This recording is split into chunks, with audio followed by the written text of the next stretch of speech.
All right, everyone. This is a special edition here of Murph hanging out here. We're going to call it Shooting the Breeze. I put a link out before. I'm telling everybody this is not going to be your average sports show. We're not going to be talking sports tonight. It's one of these things where, we're going to go, we're going to break character tonight. It's me and my boy Josh just talking, and we're calling it Shooting the Breeze, guys. And I came up with that name about a half hour ago, and basically Shooting the Breeze. I think it's a great name because it's just two guys hanging out talking. We got a lot of stuff to discuss, and he's definitely he's definitely a character on our show, and he likes to chime in and talk about the sports. But there's also a different side of the Amish outlaw, my buddy Josh here, that we have some good conversation. We talk about life, and we have a lot of the same. Some outlooks and stuff, So here he is. Hey, Josh, you out there, bud? Hey, Rich, what's going on? You out there, dude? Can you hear me? I can hear you now. I tried to turn my volume up. What's up, man? How you been? I've been pretty good. I've been pretty good. Me and you have been talking about getting this together. Me and you like to talk. We get into some in-depth conversations about life and stuff like that. And you're one of the very few people that I really enjoy holding a conversation about. Not that we always agree on everything. We have some disagreements, but we've been good friends for a long time, Josh. And I really like the conversations that we have. And I figured we'd bring it to a little podcast, right? Yeah, we've been talking a bit about it, but as you know, life happens and things get in the way sometimes. In the past couple of weeks, it's nice. Hey, Josh, I think you're coming in and out. Your Wi-Fi might be something might be wrong with your Wi-Fi. How about now? You sound better now. Hear that? Yeah. Can you hear me? I can hear you much better now. All right, yeah, man, it sounded like your Wi-Fi went out. Oh, But yeah. yeah, go ahead. All right, go ahead. You were saying?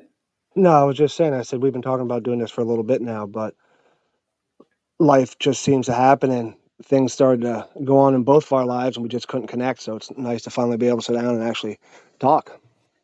Yeah, exactly. So it's a perfect night. Listen, I'm a little disappointed about the winter here. To talk about this winter storm that's going to come. We got no snow.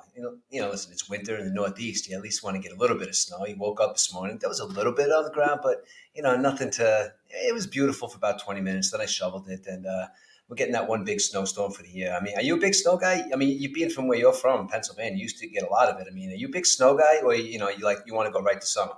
Dude, I was gonna just say this is where we disagree. I could go a whole winter without snow. Like Okay. I get no enjoyment out of it. I don't like the cold. I don't like the snow. I don't ski. I don't do anything to like get out. Maybe if I did that, I'd enjoy it more. But to me, it's Yeah. just when it snows, it means I got to shovel.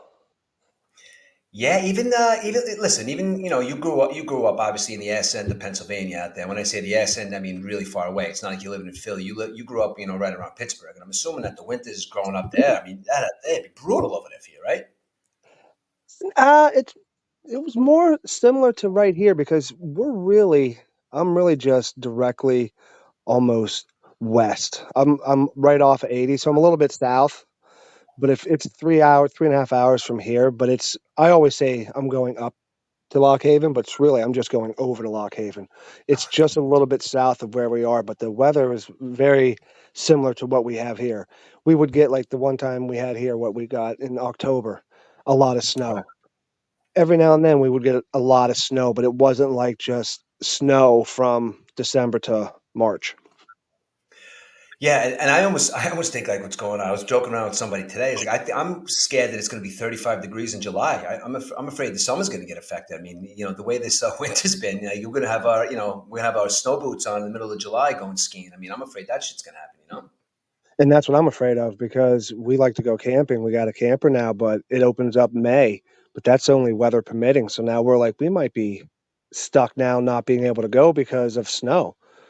But the I only good know. thing about this is this snow. I don't mind this snow in the end of February because I know in another month it's gone. When it snows like this in November, December, it's like, good God, we have another 3 or 4 months of this.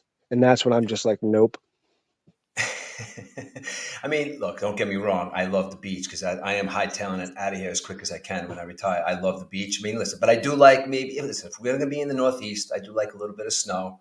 And, this morning was nice, but, hopefully it's gone because, listen, I'm hightailing out here, like I said, to the beach. I can't wait to retire and, never see snow again. And if I want to come see it, I'll just come north, but I'm going as far away from snow as possible. My old bones can't handle that shit anymore. No, that's what I'm saying. And the other thing is I hate being stuck inside. I like going outside. I like being out, and but when it's cold, you're bundled up and you're just cold. When I'm Yeah. hot and the other people are on the other side, like, I don't like going to the beach, it's too hot. I can cool off when I'm outside, but I can't warm up when I'm outside. The only way to warm up is to go back inside. And that's the thing. Like, I mean, this is, I mean, I haven't been working for, a couple, a little while. So I had to, take care of some stuff. But listen, I've spent 23 of the coldest winters I could ever imagine on tops of buildings, on scaffolds, like in open floors, like, 50, 60, 80 stories up in like the dead of winter, dude. And listen, I love my job. Don't get me wrong, but I got to tell you, man, taking a breath and being able to breathe in this really, really cold weather, it gets really cold out there, man. And that is one thing, I'm going back in a couple of weeks and the weather's going to be a little more, little better more conducive for working. But I don't miss the cold winters, man, when I'm working, dude. I really don't. No, and it's always colder in the city. Anytime I had people come visit and wanna go down to the city in the winter, I'd be like, "You gotta dress," because the wind whips through those buildings like there's no tomorrow, and it's just like you said, it takes the breath away from you. When you're down there in the winter and it's a cold day, it's even colder down in the city than it is up here. I mean, yeah. I mean, I could remember. I mean, listen, I could probably name numerous winters. I mean, it does get really cold for us out there. But I can remember working down. I was working down at Battery Park City, all the way downtown Manhattan. I'm sure you know where that is. It's really on down on the tip.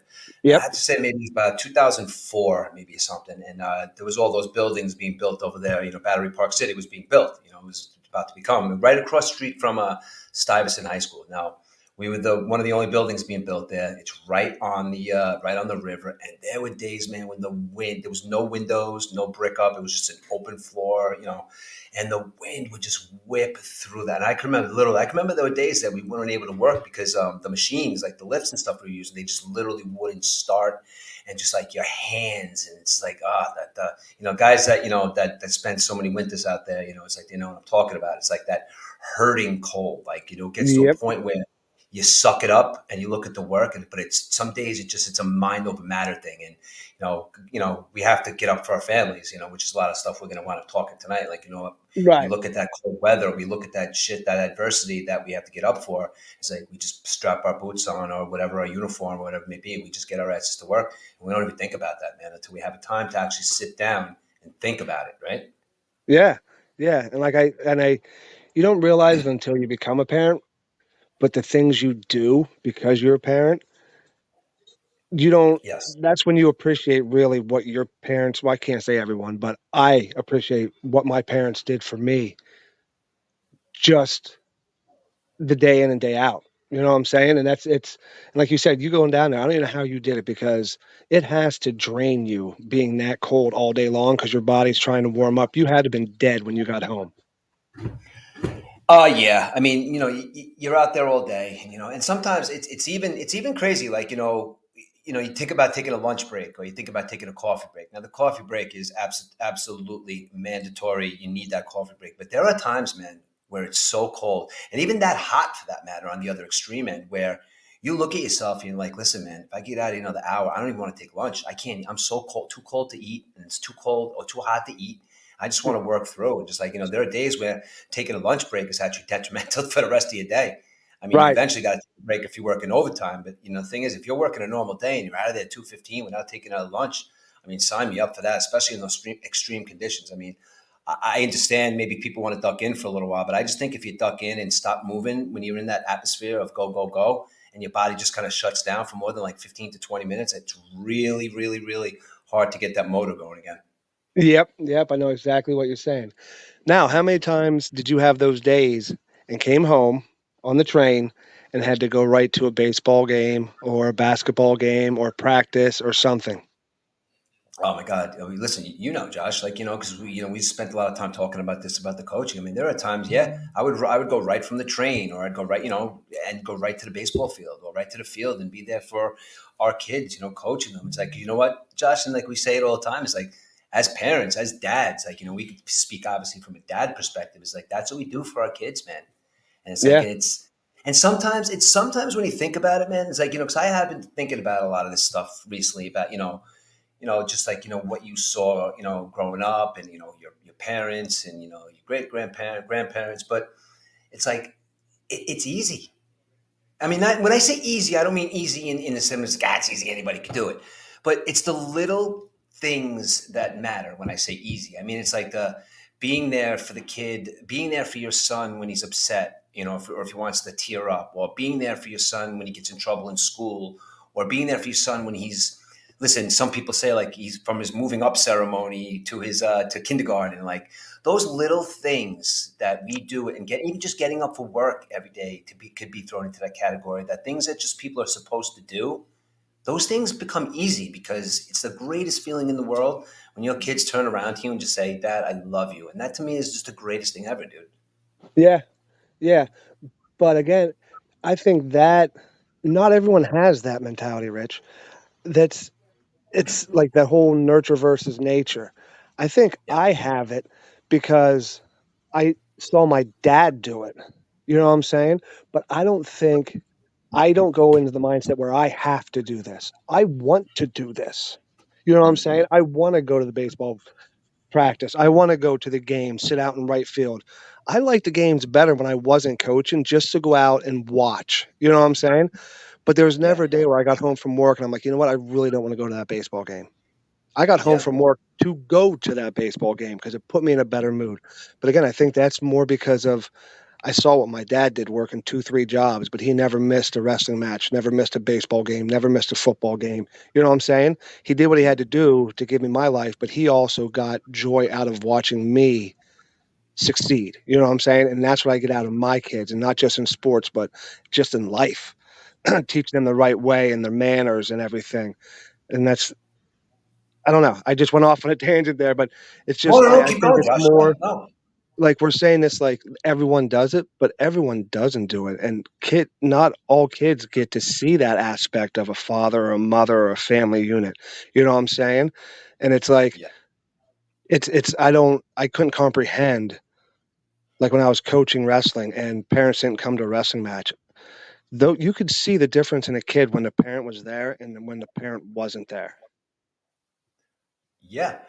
And it's almost like it's almost as coaches, and even as other parents, like you could even tell, like when the parents are there, like and they're very distracted, like there's not a time, listen, there's not a time, like even when we were spectators, you know what I mean, it's like when we were all together laughing and yucking it up, we were at the field paying attention, watching our kids play, maybe sometimes yelling at them, maybe sometimes not yelling at them, maybe Yeah. sometimes giving them tough love, sometimes maybe when that love got a little too tough, and like, the four of us, when we used to coach, it's, we got to a point where it's like, listen, it's like, you take your kid, we never, like, if we had an issue with our own child, it's like one of the other coaches would swoop in and say, all right, Aiden, come over here. Your dad's a little too upset right now to talk to Yeah. you. So let's handle this.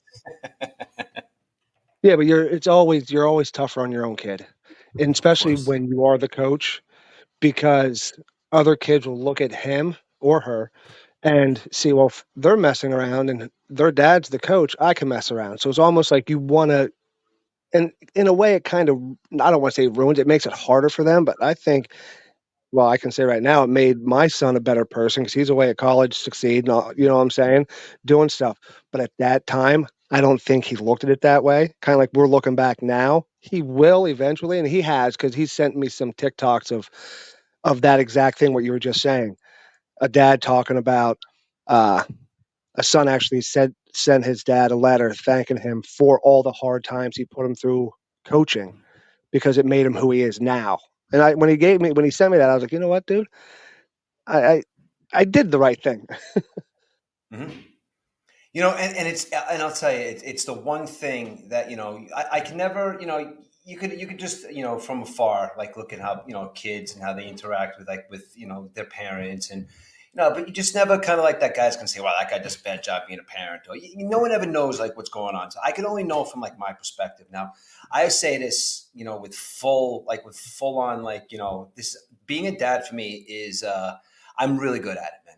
And I'm not very confident about I'm confident about a lot of stuff. You know me. I'm a confident guy, but Right. I'll never ever say to you that I'm the best at something or I'm great at something or I'm great at this. Listen, my job, I love my job. I'm really good at it. Am I the best? No, you always have room to learn. But when it comes to raising my two sons and I look at them and they look at me and the relationship I have with them because of all those years that we put in of stuff we wanted to do, it's like, well, you know what? I'm really good at this, man. And that's a product of being really good at something and just being there for them and just being that shoulder to cry on or being that cheer or the clap and the yell. And it's like, just that guy. It's like, and Josh, you know how it feels. Isn't it amazing? Like there could be 100 people, watching something, or no matter what the kid's doing. But 9 times out of 10, our boys and all of our friend group, you'll see them turn when they do something good and they'll always be looking for us. Right. You're Even 100% at correct. 18, even at 18, Aiden still does it, man. And it's like maybe it's a subconscious thing, but I see it and I'm like, damn, he still does it. He does it, but it's also because they still want to, I don't want to say impress us, No? but to get our approval. Even though it's like not they haven't ever had it, but they still like that approval. You know what I'm saying? See, I don't And even think it's to a point where it's like approval. I kind of think sometimes when I look at my sons, like, and Josh, you're one older, but our two boys are the same age. It's like, I almost think it's to a point where I look at Aiden and Jack's starting to look at me like this too. Like, thanks, Dad. Look what you did. You know what I mean? Like, you know what I mean? yeah, yeah. They want you to enjoy in their success because of what you did to get them to that success. Yes. That's how I feel. That's my perspective. You know what I mean? That's kind of like what I read off sometimes on my kids. But the other thing I think is you're the same way I am, and it's not only you were just talking about all their successes and doing this and doing that and how proud you are, but they're also the way they are because you also gave them limitations and you corrected them. We weren't okay. Yeah, no, that's okay. Just keep doing it. You know what I'm saying? Yeah. You're a great father, not just because you're one hell of a rah guy. I'm gonna tell you that right now. You were the coach that was always positive, except to your own kid. No, but always positive. But you were also the one that would put his foot down when he had to. You know what I'm saying? You weren't the one that was just always just you're doing horrible. But when it came time to do a correction, you put your foot down. And that's the other thing why your kids look at you and respect you. And it's also because your wife. It takes two in a relationship to raise two, especially two boys. You know Yeah. what I'm saying? Mhm. Yeah, man. I mean, we can't speak on raising girls because we have boys, and you're right. It's like somebody said something to me one time, or gave me a shirt or something. It's like fatherhood is the toughest job you're ever going to love. It's hard, it's because you got to make sure because the two young men that live in my house right now I directly affect how they're going to perceive stuff. Meaning, as kids and as they're really young, we try to give them the right tools and we try to tell them, you should, maybe make your own decisions, but we give them the right tools to make their own decisions. But when they get to a certain point, it's like, then you start watching them make their own decisions. You know what I Right. mean? It's like, and you let Aiden just, well, Josh, he's probably going to be going to Cortland, Aiden. And as a matter of fact, we're going up this weekend for a tour. Now, he's going to probably he'll be joining Maddie, I'm hoping, right? Yep. So Yep. he had to write a college essay. Now his college essay was why he feels that early failure set him up to be, set him up for good things to come. I mean, I forgot what the title was, but the premise of it, I'm paraphrasing, is he endured some failure early on in his life and realized what it's like, to say take that failure and turn it into positivity and then just go kick ass.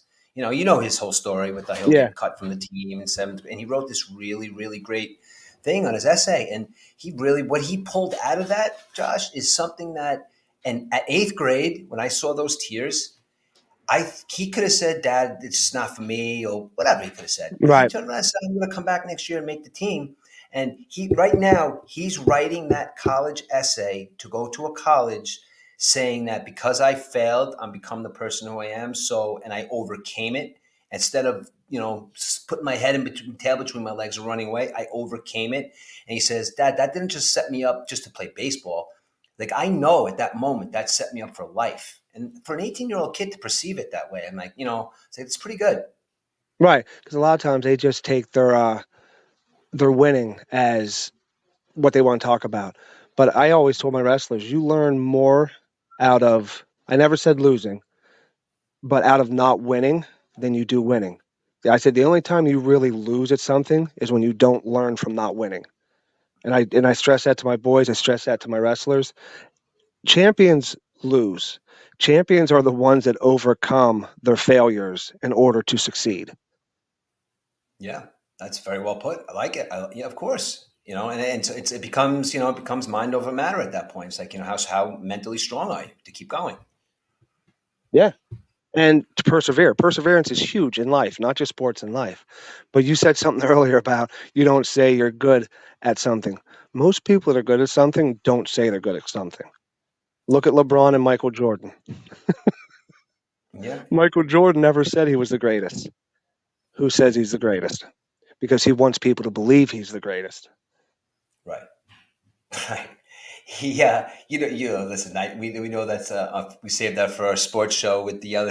We go more depth into it, but I saw a pretty funny video the other day. With the whole LeBron Michael Jordan controversy, and I know the point where you're going is LeBron James literally thinks he's the greatest player of all time, but Michael Jordan put out a quick little video the other day, just talking about the whole controversy online. But he's just literally just sitting there, really not saying anything that has to do with the controversy. Just kind of like has his 6 rings on his hands, and he's kind of just like tapping his face like in deep thought. But it says like the LeBron Michael controversy is something in the back, but it's just kind of him like kind of in deep thought with all his rings on his hands. It's pretty Yep, funny. that's all you need.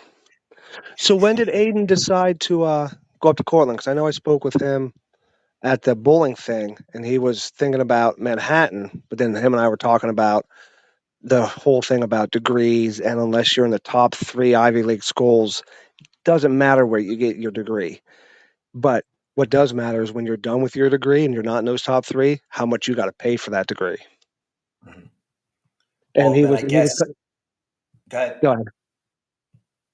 No, I guess from obviously like from you said something to him, a couple he said something to him. He's like, yeah, I guess he kindly came to the realization, listen, I'm not going to be an engineer. Like he just listened to all the talk, and the other day he's like, you know what, Dad, he's going to put his the application's in. He's writing his essays. It's all it's all the ball's rolling. It's actually, Josh, to be honest with you, from what we're looking at, it's easier for a transfer student right now to get into for an actual freshman. They're actually taking transfer students more than actual freshmen. It's pretty weird. Yeah, that's a lot of colleges. You're better off uh, trying to transfer to a school than you are to get into a school. Yeah, and that's what he's doing now. Like he's getting he's got his stuff together. He's got his grades. He's gonna, they got they're getting his transcripts. And yeah, listen, he knows a lot of people up there. He knows Maddie. He knows, Michael Mason. He knows he's got a ton of people he knows up there. You know, um, Listen, you even seen Eden recently, and you're like, wow, you changed. I mean, he's a completely different kid. He's like a young man now. So Yeah, and I'm so the both of the two young men that these both of my boys have become. It's like now Aiden's going to be off to college, and I'm like, holy shit, what the hell am I going to do? I'm like, he's not going to be in the other room, when I want to go watch the Met game with him or something, But right. listen, he's preparing himself, man. And I think he's going to be fine, man. Like I even looking at him, like I don't even. He'll tell me like he's putting a backpack on and going into the city, and listen, I can only equip them with as much, common sense and street smarts that I could give my kids, and they just, I just know that they're not going to let anybody take advantage of them, and shit happens in life. And, listen, they're going to handle their, issues the way they handle them, but you just got to Yeah, equip them with certain things to get through life. yeah.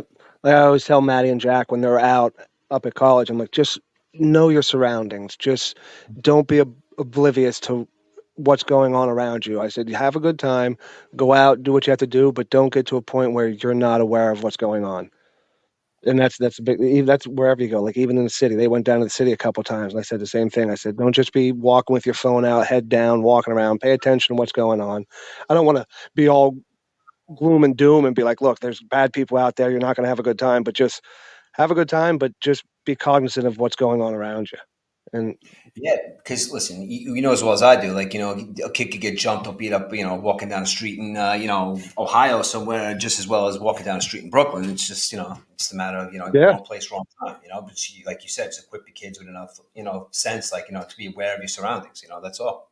That's all you can do. and I'm telling you right now, you still have Jack, but you're going to see a big difference in your life and Shannon's life when Aiden goes away. It's like you grow up, you get engaged, you get married, your life changes. You have kids for the first time, your life really changes. And then it's your entire life is nothing about the kids, nothing but the kids, I should say. But then they go away. We're empty nesters. And I wasn't prepared for the house to be empty again. You know what I'm saying? Because a home is your family. So right now, Shannon's my family. I love my wife and everything, but it doesn't feel as much as a home when the boys aren't here. It's funny you say that, 'cause somebody said something to me one time, or somebody said something is like, we were at somebody's house and he had a big, beautiful house. And, guy said, I think he was divorced, something, whatever. He was living there by himself, and he said, "It's like, oh, you have a beautiful." It's like, "Oh, your home is beautiful."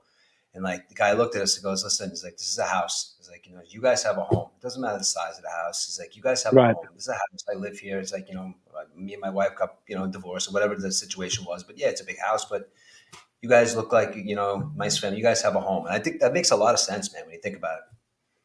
Oh, 100%. 100%. And what's funny is not to, but I was just talking to my neighbor yesterday. He has a daughter who's in eighth grade, and he was talking about my boys, how they turned out to be great boys and all this. And he said, I just hope that my daughter will do as well as they're doing in school. And then we started to talk about school and all that.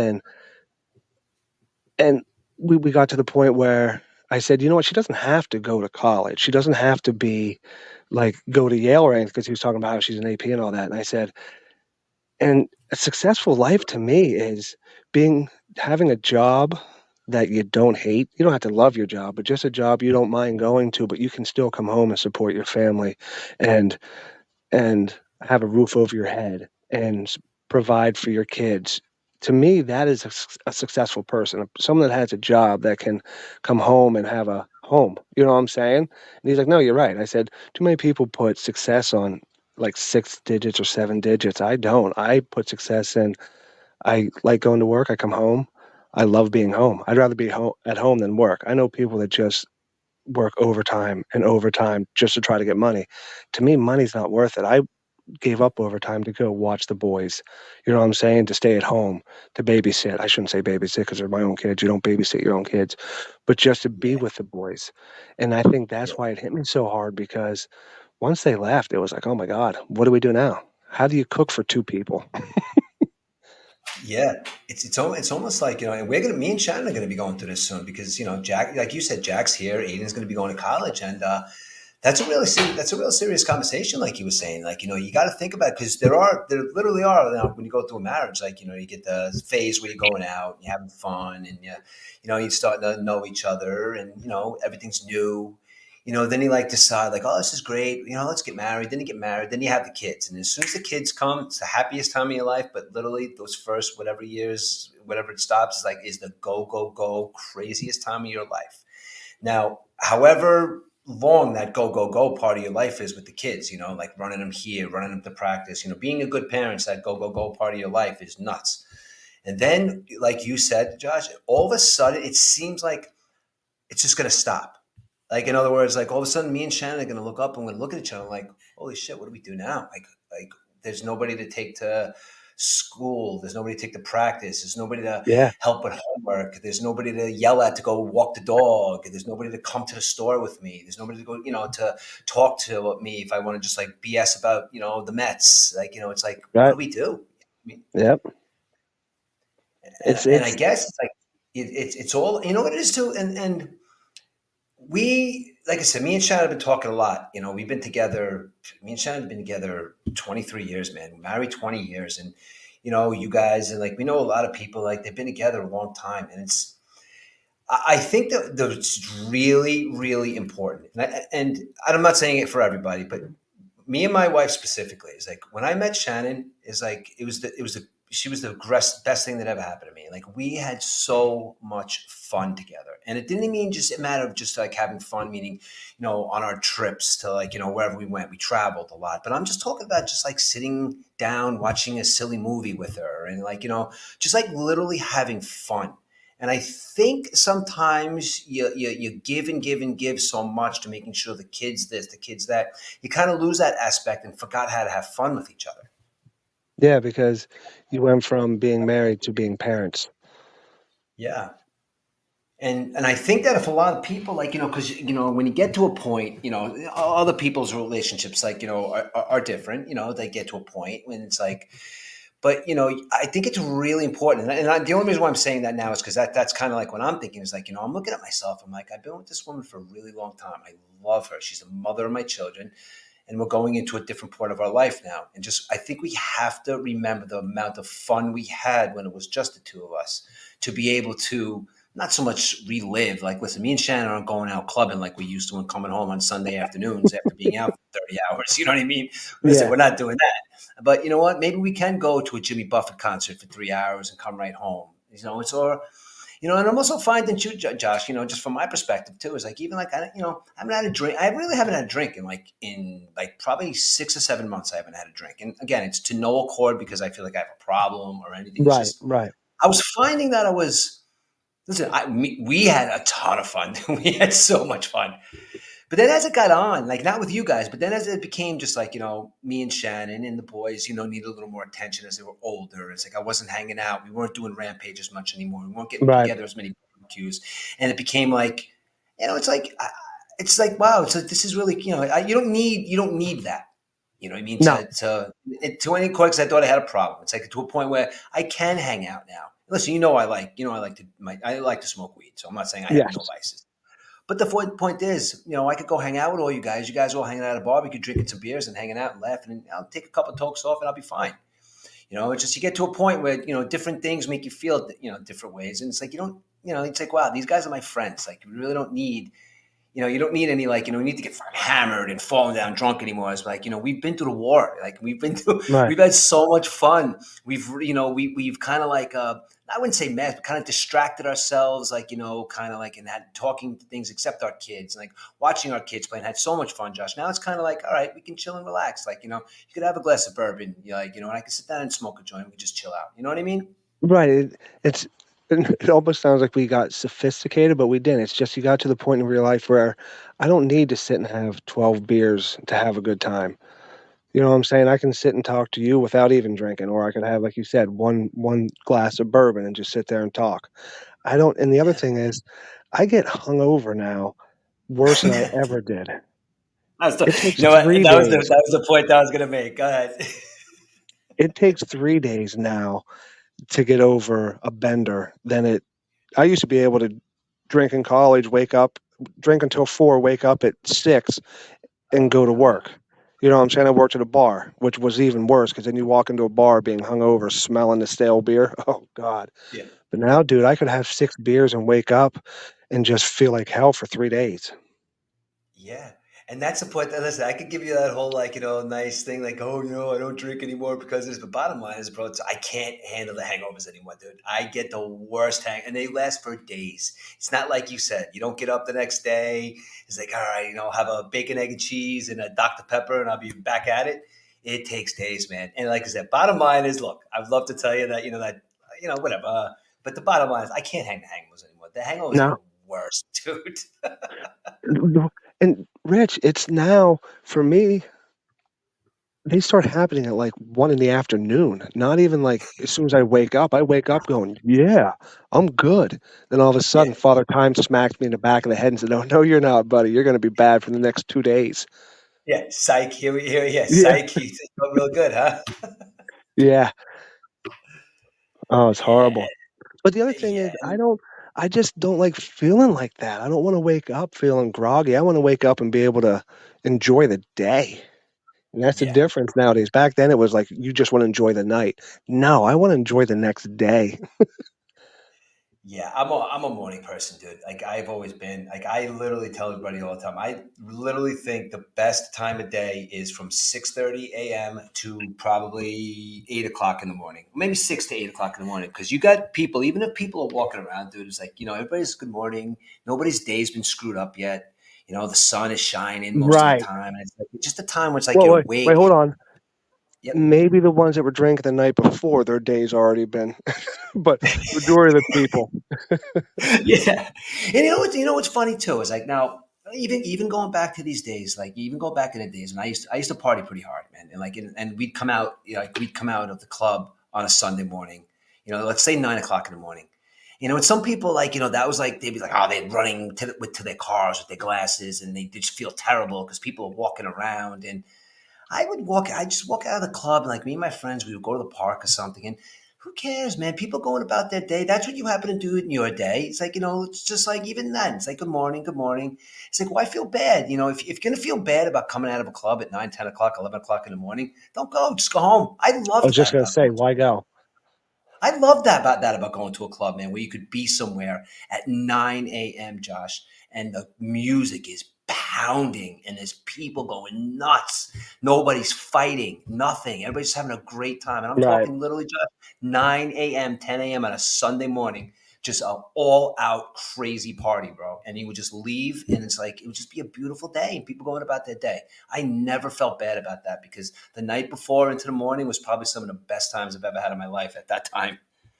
right, right. But nowadays, I'd rather be in bed at 9 p.m. My birthday, we had a great dinner, had a couple glasses of wine. Shan and I were in bed at 9:30. And you know what? I was happy with that. Now you go back 20 years, I'd be like, "Are you kidding me? We're going to bed at 9?" I was happy going to bed at 9. It's like all the things that you were punished for when you were younger, naps, going to bed early, are now goals of mine. Exactly. We look at each other sometimes. Like me and Shannon would be sitting on the couch on a Friday night at like 9 o'clock, and we look at each other and we're in our pajamas. She's like, "Oh, should we be doing something?" I'm like, "No, absolutely not. We're doing it. We did. I was We gonna did say, it, and now you we're are doing doing it." something. Yes. Like, but And there'll she's be on the times same page. we'll be sitting on the couch watching TV. I'm like, "We could do this in bed, you know that?"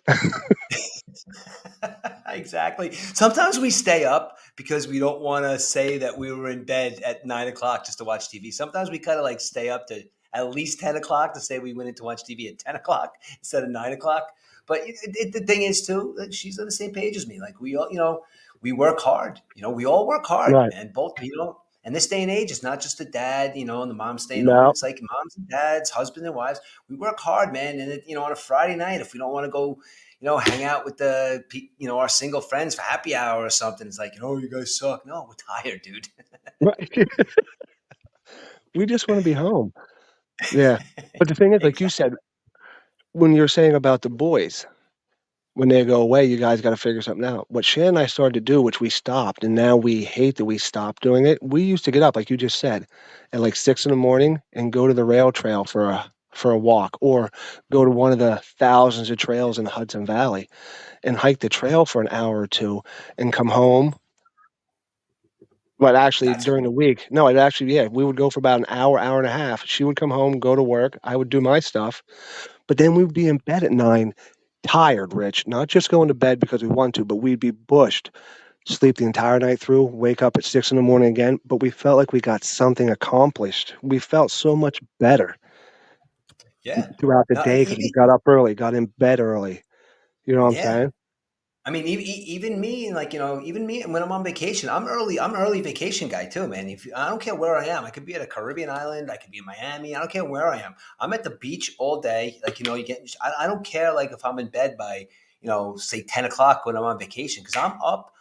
I Yep. love you're on a beach vacation. To me, there's nothing more exhilarating when you're on a beach vacation is to get up at the crack ass of dawn and being in the ocean, being the only one there. No matter if it's Long Beach Island, New Jersey, whether it's Cancun, Mexico, DR, wherever you may be, just getting up at that, watching that sun come up and being the first person in the ocean, just swimming around. Listen, I know I'm taking a risk of getting eaten by a shark, but there is nothing more exhilarating just like floating around and being the only person in there like watching the sun come up. I'm big on that. I always do that on vacation too, dude. I'm always up at the sun, and I'm always first one in the ocean.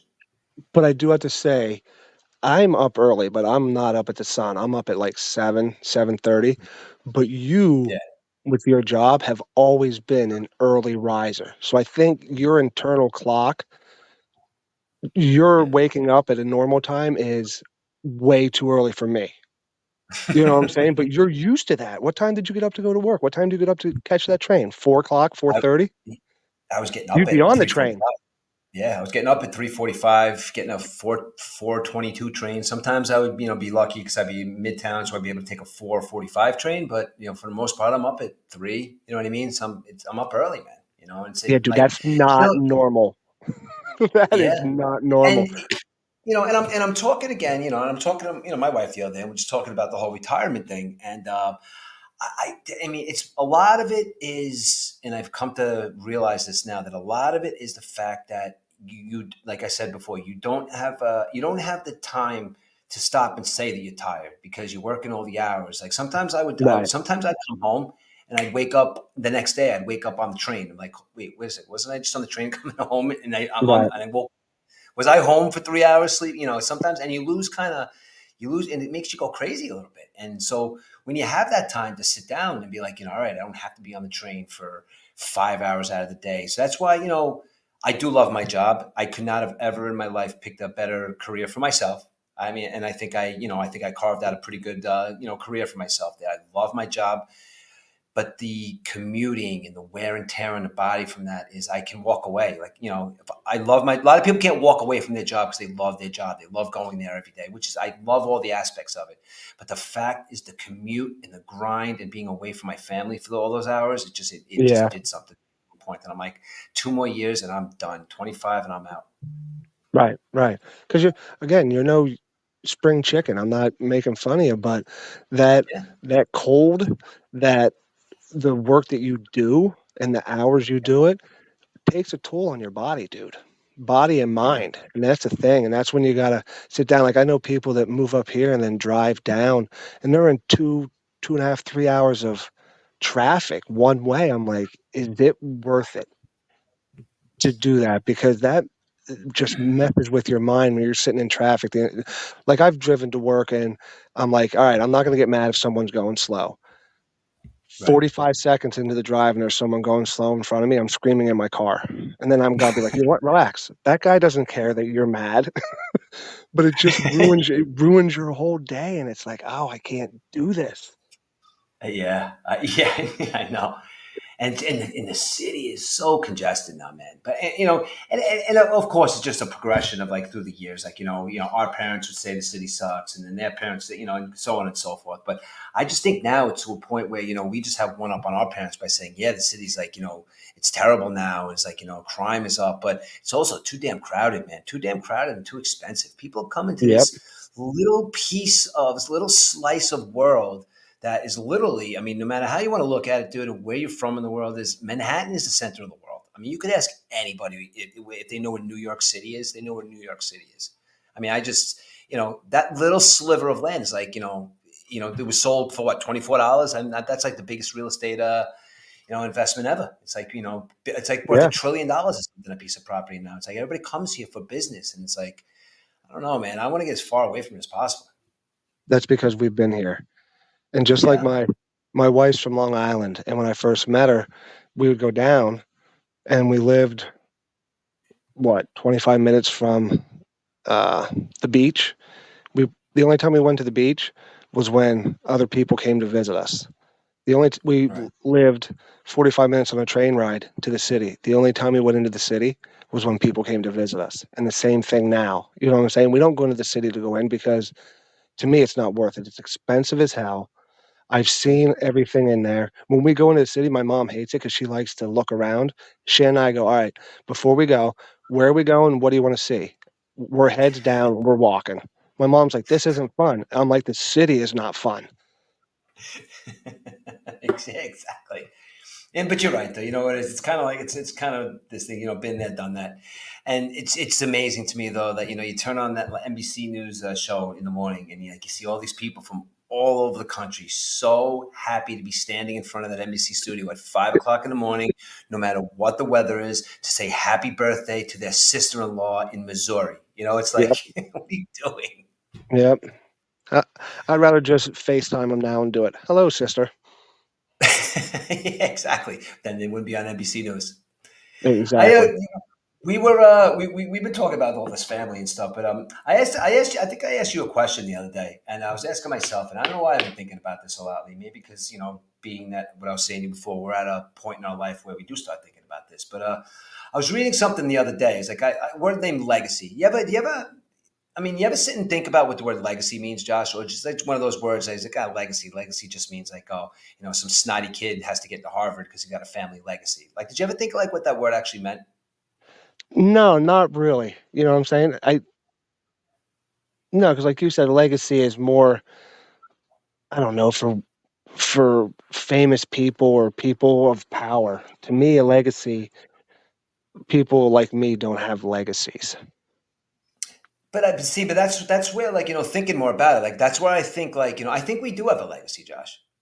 You know what I mean? Because look, there's a couple of different definitions of the word legacy. You know what I mean? Like, and I probably, I could probably rattle off, a whole bunch of like different other ones too. But now, look, the definition from the Merriam-Webster's dictionary is something transmitted or received by an ancestor or predecessor from the past.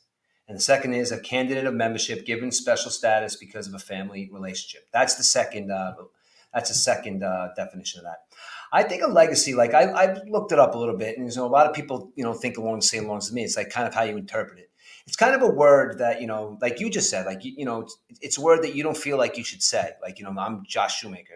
I don't have a legacy, but you know what, Right. Josh, you do have a legacy, and your legacy, I think, can be defined like however. Like I think for me, I put a lot of thought into this because legacies start somewhere and they finish somewhere, or it takes years and years for it to finish. Maybe it'll never finish, but a legacy definitely starts somewhere. My legacy right now is all the stuff that we talked about. Is I look at my kids one day, and before I die, whether it be on 90 or however old it is, I would think that the thing that I left behind is I left on this planet. My wife created those two boys, and I created two good young men, and whatever they chose to do, I'm not saying they had to be married with kids or whatever it is what they chose to do, they were good people and they always did the right thing in life.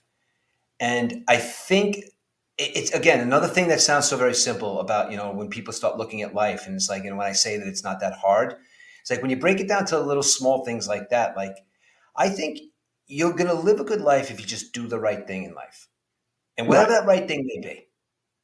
And I think if you do the right thing in your life, I think a legacy can be the children that you leave behind. Or it can be your legacy can be the fact that maybe you had no children, but maybe you were the CEO of a company that did really, really good things and you passed it on to maybe somebody else. You passed your legacy on. A legacy is something that's left behind that you're known for.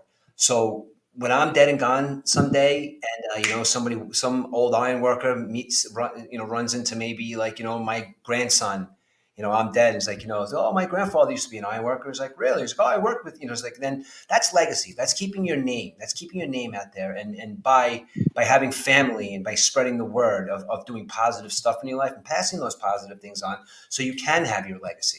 And maybe I am looking too much into that word, but I really think, like, 'cause I did see that, Josh, where legacy, like, I don't have a legacy. I'm Rich Murphy. But you know what? Rich people just don't have legacies. Everybody can Right. have a legacy. It's all how you interpret it. You interpret your legacy. When you're gone, the stamp you leave on society when you leave. Right. And I think for me, that would be your legacy is what remains of you after the memory of you is gone. You know Mhm. what I'm saying? So like your great great grandchild might not know you or might not know that you gave them the work ethic or this or that. To me, that's the legacy. Mhm.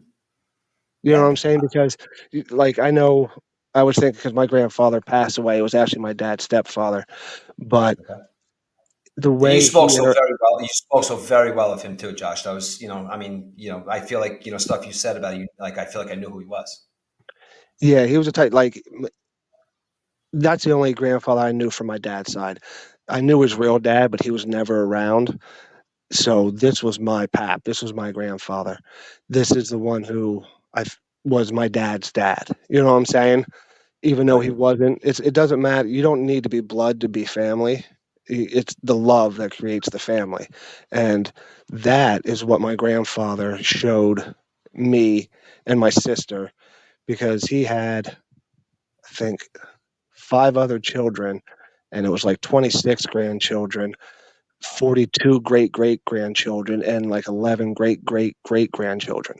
But he didn't treat us any differently than he did his real grandchildren. You know what I'm saying? There was never a time that I was with my cousin who was really his grandchild that Right. I felt like, oh, he's his grandchild. You know what I'm saying? So he Yeah. taught Yeah. me, and also my dad, like you said, when you said about saying I love you to your boys. I say that to my boys every night. You know what I'm saying? They say it back to me even around their friends. They're not embarrassed to say that. You know what I'm You know, saying? isn't that the best? Like you said, you see a bunch of kids hanging out, they're all boys hanging out. They all look like they're cool. One thinks they're cooler than the next. But then, our boys just come out of a pack of kids and they see us walking down. They just give us a hug and a kiss on the cheek. And he's like, hey, Yeah, what's up, dad? The other guys, look at him and be like, it's my dad, dude. It's like, yeah, of course, I'm his dad. It sucks that you can't do that to your dad, but that's what we do. right. And I do that to my dad. They do that to me, and I guarantee you they'll do that to their children. Their children will do that to them, and that's passed on. And I think, like what you're saying, is that would be my legacy. Just show love. Don't be afraid to show love. You know what I'm saying? And it's Mhm. like they're never embarrassed, even when they're on the phone talking, and they're in college now, and there's kids around. I'll be like, all right, love you, bye. They're like, love you, bye. Yeah. There's never a bye. Yeah.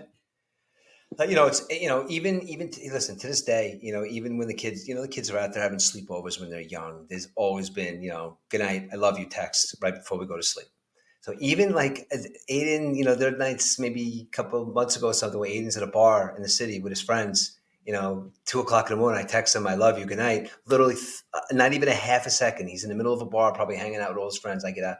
10 seconds later, I get, I love you too, Dad. Good night. Within 10 seconds. Right. He's Yep. hanging out with his friends, like, he could easily just say, I'll text my dad later, but whatever he's doing, he just stop. And same thing. Jack does the same thing, man. Jack's the same way. It's just like they stop what they're doing and they just, I love you too. Good night. It's really a good thing. And I think there's a good point to be said about that. That is part of a legacy. You know what I mean? Just having that, showing the kids that they care, that we did a good job, Josh. Right. But that but to me sometimes it makes me think of the ones that don't do it because are they afraid to show the soft side? You know what I'm saying? Are they Yeah. afraid to show their friends, "Oh no, I love my dad"? No, you're supposed to love your fucking. Oh, sorry. You're supposed to love your dad. You should not be Exactly. embarrassed to tell him that. And Yeah. I think I don't know if that's the old generation because of the men aren't supposed to be soft. They're not supposed to be sentimental. They're supposed to be the rock in the the family. They're supposed to be the disciplinarians, not the ones showing the soft side. I can be both, and the boys know Yeah. that. We can have fun, we Yeah. can laugh, we can joke around, but if you cross the line, you're I'm not saying punishes is getting hit, but you're going to have repercussions for what you do, and I'm going to be the one, and so is Shannon going to be the one. It's not always the Yeah. moms that show the soft side and I love you and the kisses. The dads can do it too, and I don't know if that's starting to go by the wayside more because now it's a whole have your own feelings. But I know back in Oh, the day, there were dads. I don't know if my mom's dad, who was a Navy guy, he was always nice to me, but I guess he was not as nice to his own son. You know what I'm saying? right.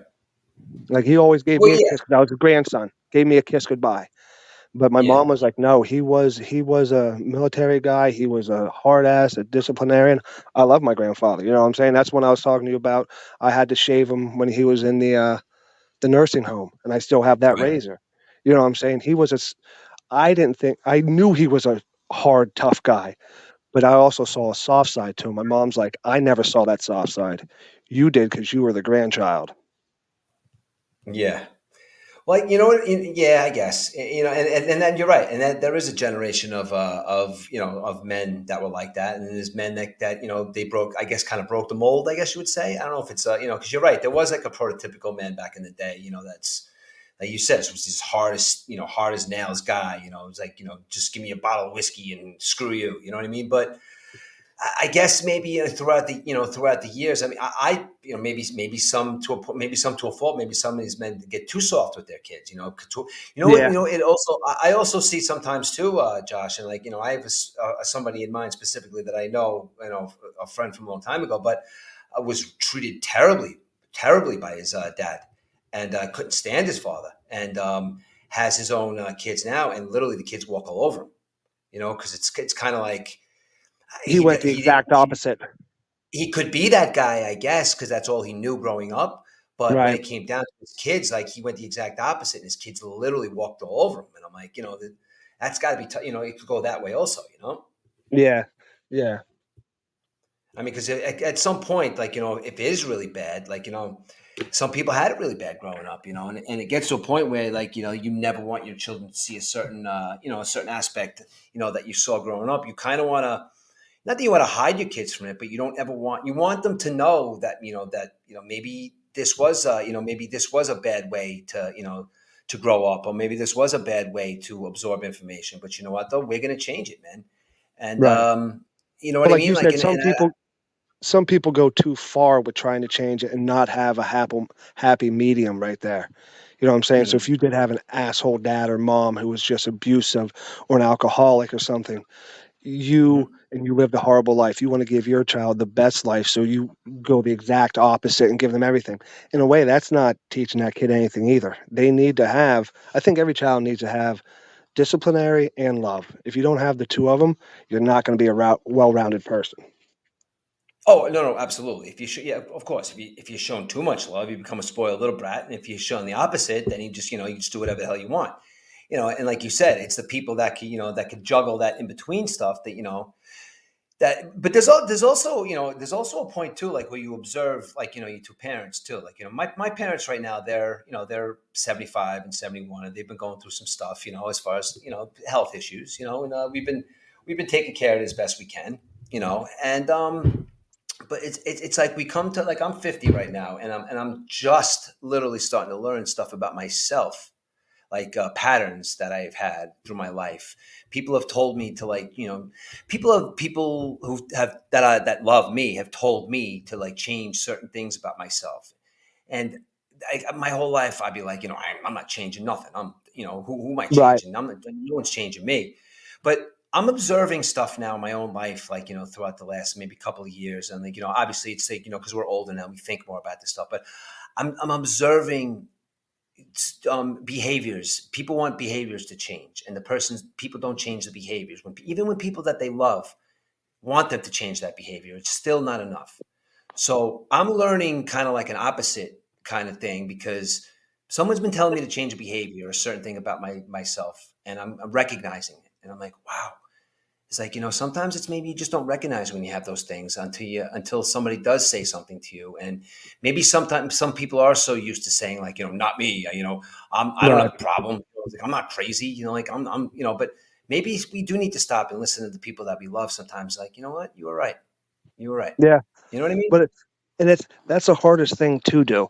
It's a lot of people can't take criticism or even being told that they're not doing something that's liked when you've been doing Yeah. it your entire life. You know what I'm saying? I was just going to say, like, I've been pointing out good things that I've gotten from my father, but I've also realized I have a very short temper.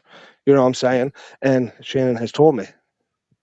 And at first it's like, ah, but then you start seeing it. If you think about it Mhm. and you think back on why they said it, when they said it, then you can start seeing, all right, maybe, yeah, maybe they are right. Yeah, exactly. Because you're right. Because again, just from personal experience right now, observing something, and I'm like, wow. It's like, there's just like a complete disconnect sometimes, or if it's not a disconnect, or it's something, but like you really have to sit down. Like, holy shit, man! I don't know if it comes with age, Josh, or it comes with like experience, or it just comes with, I don't know what it is, but maybe the spark is like, later in life for different people, or early in life, but it's weird the way it just happened to me in the last couple of weeks. And and I've had such like a, I've had so much going on in my life, in the last like month, not to get into anything specifics, but a lot going on in my life right now. But I feel that a lot that's been going on in my life right now made me realize a lot of shit about myself, and positive stuff about myself. In other words, maybe they were negative, but I'm turning them into positives now because of Right. recognition. Right. I was going to say maybe what's going on with you is making you stop and think about your own life. Because in the fact that, like you said before, behaviors come from somewhere. Like Right. whether it's a learned behavior, or whether it's a habitual behavior, or whether it's an internal behavior. Like they're all behaviors come from somewhere. Like, whether you're born with a behavior or whether habitual, meaning like you observe people doing something over and over and over and over and over again. It's like you just think that that's the right way to do it. Right. But the whole thing about of winning that game is, if you recognize the bad behavior, change it, or sculpt it into something that you're not going to change yourself 100%, but sculpt it into a way where it's recognizable, and being Right. like, you know what, maybe I can recognize when this is happening, or maybe turn it into a positive. You know what I mean? The one thing is if you can realize when you do it, because you can't just change. I'm sorry, you're 50, I'm Right. 47. We can't just change something that we've been doing over and over. But if you can actually recognize or realize, if even right after you did it, that you did it, that's a start. You know what I'm saying? It's hard because, like I said, I have a short temper. There's times where I gotta take a deep, like I'll feel it, and I'm like, all right, I'm gonna take a deep breath and Right. just try to, because it's so easy just to go like, there you go, like I said, driving down, all right, you know what, I'm not going to get mad today. And it's a small thing, you know what I'm saying. I'm not saying the thing you have that is like that, but just when when I'm driving and I'm like, all right, you know what, I'm not going to get mad today. And then I'll start be like, are you kidding? I'm like, all right, you know what, relax, there's no big deal. But you know what though? But then you stop to think about how powerful that feeling is that you had. Your whole morning was wrapped up in, I'm gonna have a good day. I'm not gonna get mad today. And within a split second, that anger just took over your body. Yep. And like I said, like you, Josh, that's one of my things. Like, I do. Like you know, I I fly off the handle myself. I have a short temper. And I find myself having a short temper when, like, there's people around me, and I'm like, and there's just stuff going on. I'm like, why is this happening? Why is this person not like saying this? Or like, why, I can't believe this is happening, and then no one's saying anything. When it comes to, like, an intimate setting, like a family setting, and it's like, I can't believe what's going on right now. Then that's when I snap and I blow my fuse. And sometimes, like I said, I blow my fuse and I just go crazy, and I make it really bad, Right. and then I'll stop. Now I'm starting to think more about, all right, what if I get too crazy? Like, I don't want that to happen again. So there's a thought process there, but me too. Like, I don't know why I would get that angry, and it would just come like so fast, dude, so fast. Right. And the anger does not equal what's happening, you know what I'm saying. It's No. like the way I just reacted, or the pent up rage I have inside of me, does not equal what's actually happening. I shouldn't say rage, but just that anxiety. Like even going to the grocery store, if someone's just stopped there in the middle of the aisle, not moving, I would get agitated. Now I'm just like, you know what? Excuse me, ma'am. Excuse me, sir. But before I'd be Yeah. like, are you kidding me? And say it out Yeah. loud. And why? Yeah. Yeah. You're right, and I've come to do, actually, when I'm in that situation is, and actually Aiden noticed it today. We were coming out of the gas station, and this guy pissed me off. He bumped into me or whatever, and he's looked like he's having a rough day or something like that. I don't know, he looked like a disaster. I'm not whatever, but he bumped into me, and I turned around, I was like, what the fuck is this guy doing? And I turned around, I'm like, oh, what's up, buddy? He's like, what's the matter? You all right? And Ada was watching me, and like in my mind, I was like, I want to scream with this kid. But then, like, what I'm going to start doing now is I'm just going to start, it's like, what's up, man? Everything all right? Now, You good? Joking around about it. And Ada was that's Ada funny you was said watching that, us. because it's funny you said that, because I thought that about that myself, about when I would get mad at someone, you have no idea what's going on in their life right now. Maybe they Mm, just got family member died, or a kid sick or something. You have no idea. But what you just said is, I can picture, because I've done what you did, but not nicely. mm. Instead of going, hey, asshole, hey, you good? In a smart ass type of way, which doesn't help the situation either. That's what I thought No, you did, because Aiden was with you. Hey, buddy, you good? Everything all right? that's You it. know what I'm That's saying? usually the route I take. The sarcastic route is usually the route I like to take. like like real like pure sarcasm because that gets everybody every time. But I legitimately was like kind of like, oh, yo, you all right, dude? Kind of like so he recognized it, because I got mad and then got mad just as quickly as I got mad, it went away. So like, all right. He's Right. like, that was good. But what He's like, good what job, also happened is you, in a way, you got what you wanted. You made the guy realize what he did, but you did it in a man. way that didn't set him off either, which Yeah. could have made the situation worse. Yeah. Yeah. Listen, like you just said, you're 47, I'm 50. Listen, if it came down to it, if someone attacked me, I'll swing, but I'm not looking to fight nobody right now, Dude, if you think beer hurts you for 2, 3 days, imagine what a fight would do to you. bro. I couldn't even imagine. Could you imagine if me and you went out when I got drunk and got into a fight? We'd be hungover and beat up. No, ridiculous. I'd throw my back out, bending over to pick something up off the ground. I know, right, dude? It's crazy. You go down and tie your shoes, and you wonder what you can do while you're still down there. Yeah, that, and you have to make a noise or take a deep breath. Yep. Yeah, but and it does. It really does though, Josh. Like talk about all this stuff. Like it takes a strong person to recognize certain things. Like it took me a really long time, but the people that recognize stuff like that early on, it's like it takes a strong person to realize like you've been doing something fucked up for a long time and wasn't noticing it. To Right. actually notice. Listen. It's a process. My process right now is just becoming. I'm just going to talk about everything. You know what I mean? I don't care. You know me, and as you. Like we're both. Well, I'm an open book, man. Like I don't So am care I. what people know about me. I'm an open book, man. And I live my life. I have a good family. Like I got good friends. There's no reason for me to hide anything from anybody. Right. And that's the thing. We can do that.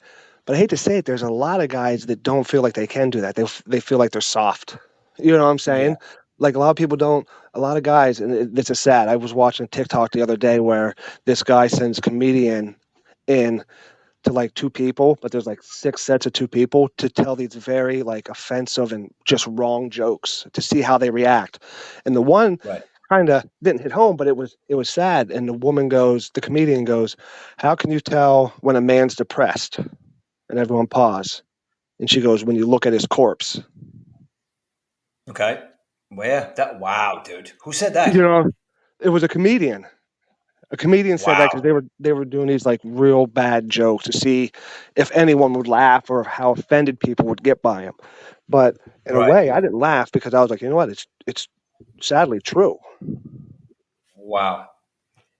Love you. Holy shit! I just wrote that down. I never heard that before. Yeah, you know what? You're right because as we've been talking about this whole time, it's like it's like we're all right. Like I watched I don't know. That's like you. I scroll through these videos, like these TikTok videos and these Instagram videos, and there's this big tough dude standing there, and he says, he's like, next time you ask a man if he's fine, and he says he's fine, he goes, that man's not fine.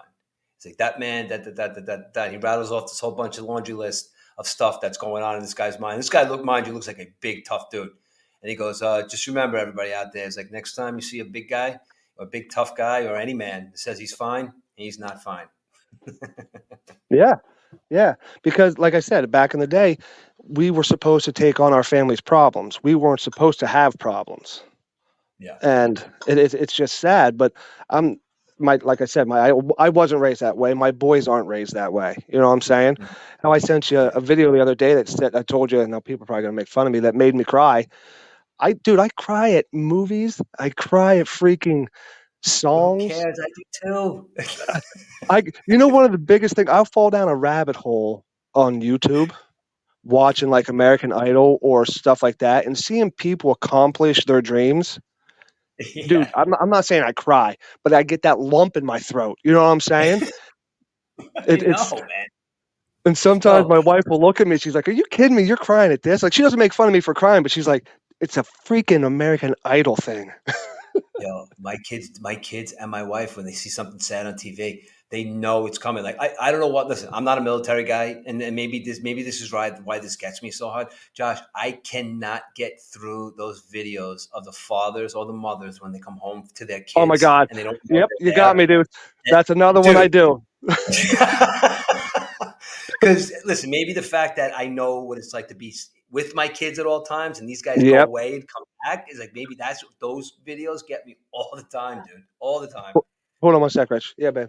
Yeah, All right. All right. Sorry about that. that's right, dude. So, yeah, man, But yeah, it's no, like they get me. every time, It's man. horrible. It's horrible. I now that to the point where I don't even watch them if I see it come on because I know it's like I don't need that right now. Yeah, yeah. Like listen, like speaking about that, like you dropped a bomb on me the other night with that stupid song, that monster song that you sent me the other Oh my night. I'm god, calling it. dude. I'm calling it a stupid song because, dude, I was listening to it. I'm like, oh my god, this song. It's such a sad song, dude. Dude, yeah, I never heard of it. I knew James Blunt from that one song he sang. You're Where he was, beautiful. yes, there you go. But I heard this song because it was again American Idol. A really big Hawaiian kid who was 18. His dad just passed away. He's trying out. He sings this song. I thought he was singing it for. He wrote it, singing it for his dad, and they're like, "No, that's a great James." So of course I Google it real quick. The song's sad, but if you watch the video with James Blunt with his dad beside him, it makes it even worse. Yeah, yeah. It you know what though? It does, and that song I guess could be interpreted into a lot of things. Like you think you listen, the monsters could be anything. You know what I mean? Because like you when you're a kid, the whole premise behind that song, man, is like when you're a kid, it's like and you're scared of something. Like you're supposed to just scare the Right. monsters away. The monsters are the monsters when you're a kid. But when you get to a certain point in your life, when you're 75 years old, the monsters they're not real. They're not like scary like mummy monsters anymore. Those are real life fucking demon monsters that have been Yep. chasing you their whole life, and that shit's hard, man. To chase that away. And Yeah. sometimes, listen, sometimes also, and I've come to the point too. Like sometimes they don't want those monsters chased away, to be chased away, dude. And you just have Yeah. to realize that hey, they don't want it. So, but get listening to that song, dude. It's like you can interpret that song in so many different ways. And he's right. It's like when you get to a certain point, it's our time to chase the monsters away, whatever it may be. But Right. See, now I interpreted it as the monster was death for his father. okay, all right. See For him to. now, I'm what do you call it? Full disclosure. I'm interpreting the monsters to be alcoholism. That's how I took it. Oh yeah.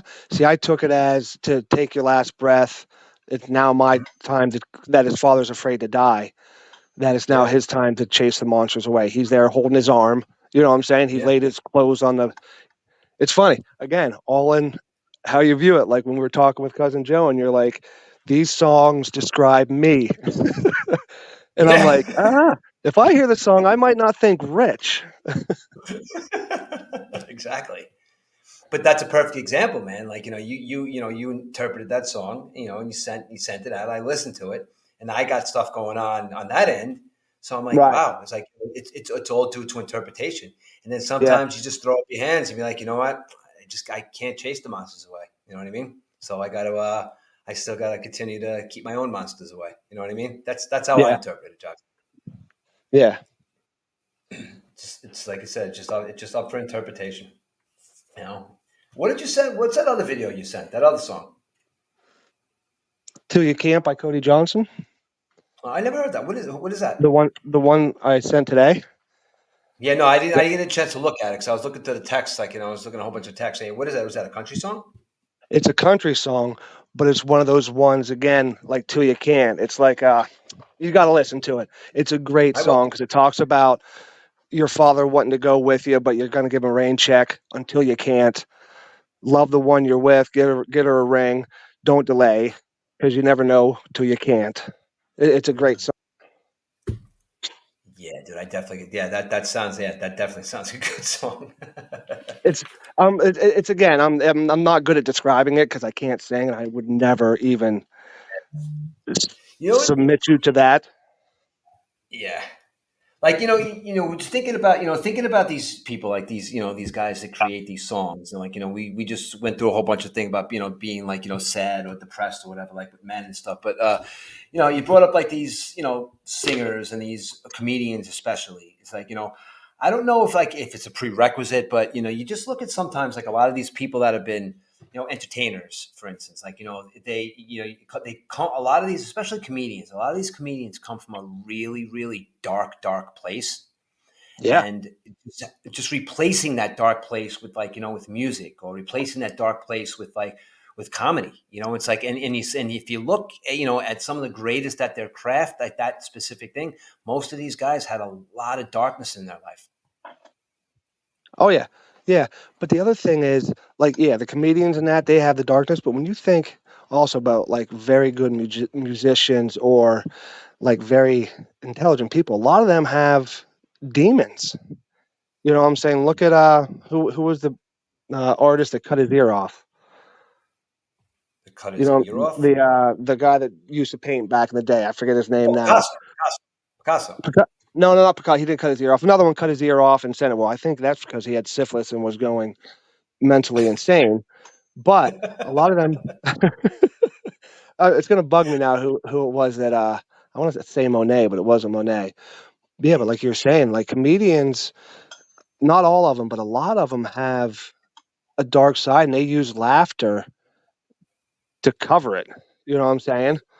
Yeah, I Because they're mean, either crying or they're laughing. yeah. Like, you would look at a guy like Robin Williams. Like, that guy. I mean, I love that guy. I mean, comedian. He was in a lot of great movies. Like, he played good drama roles. Funny guy, but he killed himself. He had a family.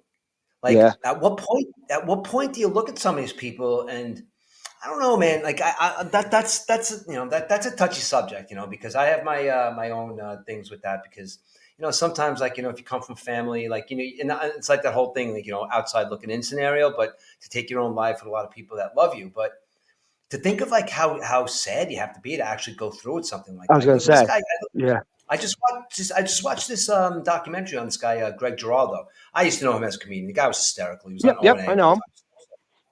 Oh, guy, what do you call, 44 years old? The guy, what do you call it? Big drug addict, obviously, in and out of rehab, but took pills and overdosed. Yep. The kids were devastated. The wife was devastated. I mean, it's like, I don't understand. Like, that's a part of the disconnect that I don't understand. When you have that, goodness in your life, or is it just an act? You know what I mean? I don't know. I don't think it's an act. I think it's just they have a mental thing that doesn't allow them to see that what they're going to do is they're just in such a bad spot in their head. I don't know if I don't want to call it disease or just, they just, that's the only way they see out of this pain. And thank God, Rich, we can't understand that. You know what I'm saying? Thank God we don't have that. But Yeah. did you ever watch that documentary on Robin Williams, Robin's Wish? Horrible, Yes. dude. Horrible. Horrible. Like the guy Yep. said that right before he killed himself, his neighbor said Robin was just standing for 45 minutes looking out the window, and everyone could see that he wasn't right, but no one thought he would do that. Yeah, it's unbelievable. Yeah, it's unbelievable, because you think about, like, all the joy he brought to people's lives, but again, it's just, you don't know what that brain chemistry is made up of. You don't know what's Yep. going on. You don't know what that person's. You don't know if there's any PTSD going on there from something. Yeah, it's sad, man. It really is. A lot of these guys, Chris Farley, he overdosed. Like, he came from a good family. Belushi, a lot of these Yep. guys, man, and Now, you just do you think like Belushi and Farley, like there are comedians that had like bad childhoods growing up? You know what I'm saying? right. Now, was the overdose due to the success that they had and the money they had that they were able to do that, and then they just got addicted and took too far, or were they the same way? Had something, a darker demon? Because I know everyone that speaks about Farley, but he was always self-deprecating because of his weight. No matter that, Mm, that was always his joke. In a way, that's mm, a way to cover up his bad feeling of that he thinks he's fat. You know what I'm saying? yeah. Like, I watched a heartbreaking documentary on him too. It's like it's his three brothers, like, sitting at Morton Steakhouse, like eating steaks or whatever, and just talking about him and, like, about his life. And it just, listen, from the outside looking in, it seems like, they had a normal family. It wasn't, the brothers loved him. They didn't know why what happened. They don't know, like, they said that he was always afraid. He was always looking for approval from people. That's his thing was. He was always looking for approval.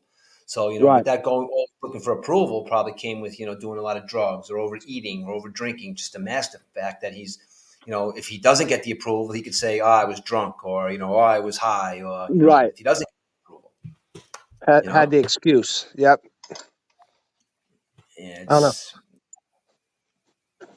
and you get a guy like Belushi too. Belushi, his brother James, he's another one. And I said to you something before, as like Sam Kinison, he's another one. He died, but ironically, I said to you earlier, like he was sober a week and he got run over by a drunk driver. That's kind of a weird way to go. Could you imagine? He was screaming on his way up to heaven. His scream, No, like absolutely, he I was so. could have been drunk or I could have been this, and I wasn't, and I got hit by a car. Yeah, I know exactly. He was probably walking out of a bar, like trying to say, "You know what? I'm not taking a drink today. Or I'm not Yeah. doing any lines today. I'm out. I'm not doing this shit no more." Oh Jesus. Could you Oh, imagine? But that's yeah, the other dude. thing. But with the addiction, I don't know. It's hard for me, like people that are addicted to drugs, to call it a disease Right. because I know people do. It changes your brain chemistry, but I think it's more of the mentals. I don't think it's the drugs that's a disease. I think there's something wrong in their mind that makes them want to do it. You know what I'm saying? Now I listen. I come from a family, like full disclosures, alcoholism all of my family. Now, the like I asked my wife something last night too about I asked my wife, we were watching something on obesity last night too. Okay, now I'm gonna kind of equate obesity with maybe with alcoholism. Where I'm going with this. All right. I asked my wife. I said they're calling obesity a disease. Now, what's the disease part about obesity? Now, obviously, there's other factors to obesity, right? Now, but what if somebody's healthy, right? That really has, they have no thyroid problems in their family. I'm just using somebody like that, and they're just obese because they overeat. Now, there's an addiction factor there and there's a disease factor there. Like they call the addiction Right. a disease. I think that you got to separate the two at some point by saying it's because of something that something happens. Like, is a cause and effect there. It's because I eat that I'm fat. It's because I drink that I'm an alcoholic. It's because I drink too much I'm an alcoholic. So Right. does it come to a point where if you don't have in your family, is it just like a gluttonous behavior? Or because literally there's alcoholism, like I have firsthand experience, and it's like there's a point where they people don't out with alcoholism, they don't care, they won't stop for nobody if they don't feel like they Right. have to. But my thing is the alcohol created to me, and I don't want to. I'm gonna get people mad. I don't know how many people are gonna listen No, to no, no, this Josh, I think everybody has their own interpretation of this stuff, dude. That's why I love this conversation, I really do. because, like, cancer's a disease. You know what I'm saying? They didn't, except for smokers, they didn't do anything. Like little kids that have cancer, they have a disease. They didn't do anything in order to create that disease. Alcoholism, it becomes a mental problem in that, to where they've drank so much and now it's changed the chemical, and even drugs, the chemical balance in your brain, to where now you need that to survive. And a lot of times, even some alcoholics, it's so bad to where they're they cannot go without it. They can actually Now, die from not having it. right now, I had an epiphany the other night. It's like, can you choose to have cancer? You know what I'm trying to Yeah. say? Like can you No. wake up one morning and say, you know what, I'll have a little bit of that cancer today. You Right. could you Right. could choose not to be an alcoholic. Right. I Up to mean, a I don't know point. if that makes any sense. Actually, in a way, I'm gonna go against myself, because in a way, you can't choose not to be an alcoholic. Like, we drink, but we're not alcoholics. But if we drank so much to where we can no longer choose to be or not to be. We became. But we put ourselves in that own position. So now, then that does that imply the fact that maybe that it's in the brain then? So that's the alcohol changes your brain chemistry to something that you just do every day, and it's just used to it, and just because your body feels like shit, but your brain is like, you know what, we need this shit. Yeah. So it's kind of like a disconnect between the brain and the body. Yes, but then would smoking cigarettes be considered a disease? Because people that smoke the nicotine, they wake up and they have to have it, but it's not considered a disease. But what is considered a disease is the cancer you get from smoking. Right. Right. And you know what? You bring a good The point. li- So is smoking a disease? Smoking is an addiction, but it's an is it a addiction, disease? correct? Whereas, Have you ever right, heard smoking a disease? No, it's an addiction. right, exactly, exactly. So So why? it's kind of like, can you pick and choose like what's what? Is alcohol an addiction or disease, or is drug abuse, or obesity, or whatever these things that I guess it's kind of like what I'm trying to say is like what you call something is kind of like if it fits like a vernacular, fits a vernacular of what you're trying to say. Like if you want to say that all alcoholics have a disease, it's a disease and it needs to be treated like a disease. It needs to be have medicated. It needs this, that, and the other thing. But then you got something like cancer. Like you don't choose to get cancer, but Right. I just feel like if you, I guess your brain gets taken over so much that you can't choose not to drink. But the act of having cancer is the actual disease, or having obesity or whatever it is, heart Or disease. That's the actual disease. cirrhosis of the liver is a disease from being an alcoholic. Right. You know what I'm saying? That to me, that's the disease caused by the alcohol. I don't. And again, people are going to get upset. I've had alcoholics in my family. You know what I'm saying? And I don't Right. consider them having disease. When they get cirrhosis or something like that, they have a disease. They have an addiction.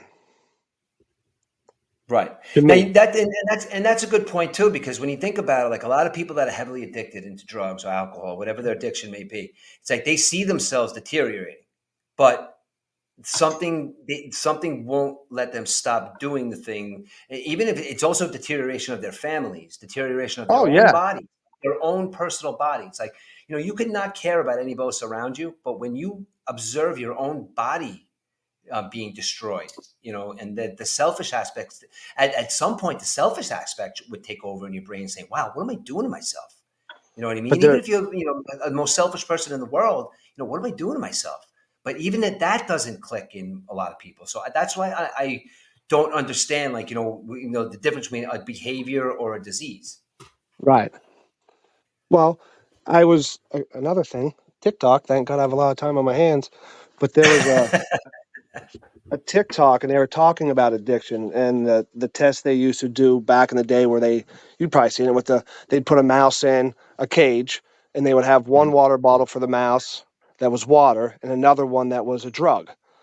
And I don't want to say majority of the time the mouse would die within the first day, because it would just continuously drink the drug one and just overdose.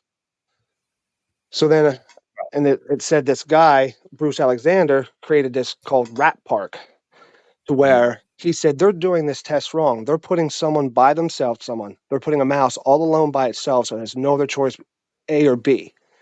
He said, you can't test addiction that way, because everybody that's addicted has family, has friends, has outside stuff. So he created what they call the Rat Park. So there was a bunch of mice in there. They had a bunch of things to do. They had food, they had wheels, they had this, they had water, and they had the drug. Majority of those mice only drank the water. They Hmm. would try the drug at first and would just go back to the water. They didn't like it because they had other choices. But Right. in a way, if you think of it like that, then why are people still addicted if they have all these choices? You know what I'm saying? So it's like they do these tests, and it's like, all right, no, he did it wrong. But if this guy's doing it, it's showing that they're not doing it. So then why are people getting addicted?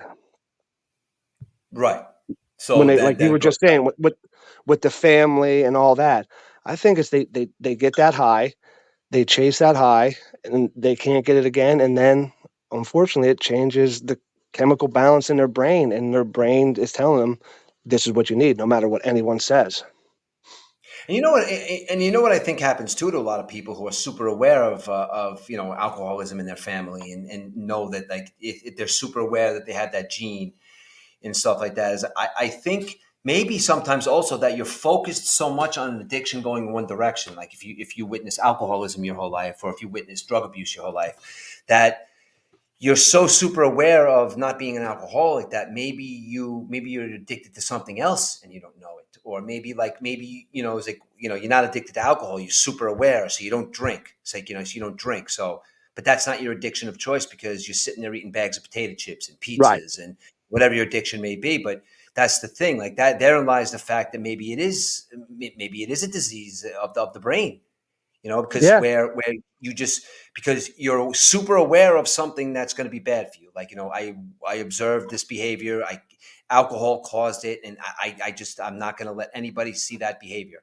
But you also, on the other hand, could be doing something else that's like, holy shit, I wasn't aware of that because I was super aware of something else. So addiction just can take over the brain, and just Yeah. go in any direction. Yeah. Because I know a guy who was an alcoholic, got help, got out, but now I hate to say it, it's a good thing, but he's addicted to running. That's all he Mm, does. He runs mm. every day. And he even said to me, he's like, it is, but it's a better addiction than alcohol. And I said, you're 100% right. He goes, I have that type of personality. He goes, I just have it. He goes, I just got to focus on where I'm going to allow it to take me. Right. Right now, I don't know. I just now I think I'm really looking too far into it. Like when you think about something like that, it's like is at that point, is it an addiction or is it an obsession? Like I don't know. You know what I mean? Like, are those words in this? Do you think those two words are one and the same, or is like, do you become obsessed Yeah. with running, or are you addicted to running? You're No, I addicted to the think feeling. addiction has something to do with your body that you need to do Yes. whatever that addiction is. You're right. He's obsessed with running now, but he says that takes his mind away from the other addictions he had. So yeah, no, you are correct. Yeah, that would be less of an addiction because actually no, because running will does stuff to your brain also. It gets the different chemicals going, but it's The not. No, endorphins it's not going. an addiction. Yeah, but like you said, though, it gets the endorphins going. But you said that's a positive obsession or a Right. positive addiction. Because again, because you're doing something positive, and that's what your brain's recognizing. So again, same concept. I guess your brain's recognizing a negative behavior, but your body is just not allowing it to. It's all like, again, mind over matter. Like if you have a strong Yeah. brain or if you have a strong body, it depends. Like you don't want your body to feel like that every day, but yet you keep doing that. But Right. whereas running is that he gets up and runs every day. I don't know about you. When I was running a lot, man, I'd come back from a run, I'd feel great, dude. I'd be ready for my day. I'd be breathing great. But if I went out and I drank, a case of, Budweiser the night before, I'd Yeah. wake up, I'd feel like shit. But I'd still repeat that same behavior for a negative or a Yes. positive, right? Right. I do. When I was running, I slept better. You know what I'm saying? I felt better. I breathed better. Like you said, yeah, it's great. Yeah, it's just I don't know. Just be thankful that we don't have that problem because I couldn't even imagine. I've had friends that I've reached out to on Facebook when I noticed that they were in a bad way. They're getting better, but it's a process. And I hate to tell I would tell them you got to get out of that circle. Where I grew up, if you're doing it and your friends are doing it and you go get help and you get better, you come back and put yourself in that same circle, you're gonna do it again. You have to break the circle. You can't, the cycle is just gonna bring you back in all the time. If you don't surround yourself, and that's one thing I learned as I got older, if you don't surround yourself with people that are gonna make you better, they're not worth being around. Oh, yeah. Yeah, well, yeah, absolutely. And that happens also too, Josh, as you get older. Because when you're young, you have your big, huge circle of friends. You don't want to be invited to all the parties, and you want to do Right. everything. But as you get older, not that the friends get weeded out, but other friends have different. They go in a different direction for a job, Right. or they go for a different direction for other stuff. But they're still your friends. But your circle gets smaller and smaller. And those are the people that you can trust, and there's those people you can just hang out with. But you're right, though. The circle of But friends gets smaller and smaller. But it's also as you get older, like I move away, you moved away. You meet new friends, and there's people that I've met that I'm no longer friends with because I've learned life's too short. I have enough drama in my own life. I don't need someone bringing other drama into it. So it's like Yeah, if you're not there on the same page as me, there's no reason to go have your friends. I'll go have mine. Not going to talk yeah. bad about you. Don't feel bad about you, but you're just not worth being in my circle. I don't want to sound stuck up, but it's just the way it is. No, it's not stuck up. That's your personal time, dude. Like, what are you gonna? You can surround yourself with people that are just negative people. It's like shit on you all the time, or shit on each other. Shitting on each other is fun. When it's fun. But like, 100%. it's like shit Yes. on themselves all the time, and there's a difference between that. Listen, you, and Scott, and we get together and say some pretty heinous shit to each other, but Oh that's yeah. because we're friends. That's because we're friends. We can do that. You know what I mean? Yeah. No, but this is more like people where if you and I went out, say you and I, Scott, are friends, and when you and I go Yeah. out, Scott's like, "Well, why didn't you invite me? How come I didn't go?" Right. I I don't need that, dude. If you're that insecure, I don't need that. I Exactly. have, you know what I'm saying? You can go out with this guy, you can do that, whatever. We hang out, we hang out. If we don't, we don't. If you want to hang out with someone else, that's fine. I had people like that. And it's like, you know what? I'm done. I don't need, I don't need to explain why I'm hanging out with someone and not you. I know. I'm fucking 50 years old, man. If I want to stay home on a Friday night, if I want to hang out with this one, I'm gonna hang out whoever I want to. It's not like I dislike you because I hung out with this person. I mean, come on, man. Let's grow up a little bit. You Yeah. know? I don't know, dude. Oh, wow, Josh, we did an hour and a half, dude. Wow. Dude, it's I going was easy. gonna I try. like it. I had fun. I don't know if other people like it. I enjoyed it. Got to talk to you, and we just talked. And that's what Absolutely. I just like to talk. You know what I'm saying? I was nervous at first, and it's like I know you and Eric do some research in that. I didn't do research. I kind of just wrote stuff down that I was thinking about because you know how it is. If you start talking, we could have rambled on about our kids for an hour and a half. Yeah. You know what I'm Yeah. saying? But it's just some things down. But it's yeah, I enjoyed it. Yeah, To but me, it's it's good. cathartic, You dude. I've got been you. home. Good. I said I've been home so much, and with Shannon working and that, I just need to talk sometimes. I Yeah. talk to my dog, dude. I just need someone else Yeah. to talk back to me. Shannon does. Josh. Don't get me all. Everyone listening, my wife talks to me. I just need to talk to someone other than my wife. But you know what though, Josh? That's the thing, man. Because I know, listen, we do the silly thing. Me and Eric do like the Murphy Dub sports show and stuff like that. It's a lot of fun. But this is, I like that you like to do this, dude, because listen, I talk to you about a lot of stuff. Like a lot of people are afraid to talk about certain things. You know what I mean? Even if they're friends. But Yeah. I feel like when we talk, like we have a good flow of a conversation. It's like, even if disagreements or agreeing, it's like you just like you said, you just want to talk. I want to do this again. Like I was looking for somebody like the two of us could just sit down and bullshit because I could like you, I could talk for days, man. Like you know what I mean. I don't even and it's interesting conversation, dude. And that's the thing. It's not like me and you would just spitball and saying, I don't know, buddy. What do we talk about next? No, it's like Right. we could sit there Or and we were just bullshit. like, all right, subject one, subject two, subject Yeah, three. It was just talking. And again, I don't know what other people are going to think. I enjoyed the conversation, yeah. but what we have to do is get down to the club and do it in front of the fireplace. Yes, that's that. Yeah, definitely. I'm gonna have more free time. How far is the club away from here? Like, what we got to go? Like, 15 minutes. we gotta go to Canada. It's no, it's 15 minutes. It's right down Route 9. Okay, You go like I down said. past Home Depot on 9, and it's probably about 10 minutes down that road. All right, because we definitely have to do that. A lot of my time is going to start freeing up now, Josh. And listen, dude, like you say, you talk to your dog, you just call me up and we'll just do this, dude. Like I said, this is therapeutic. This is therapeutic for me, man. Yeah. Because again, my brain is for 50 years of my life, I'm riddled with ADD.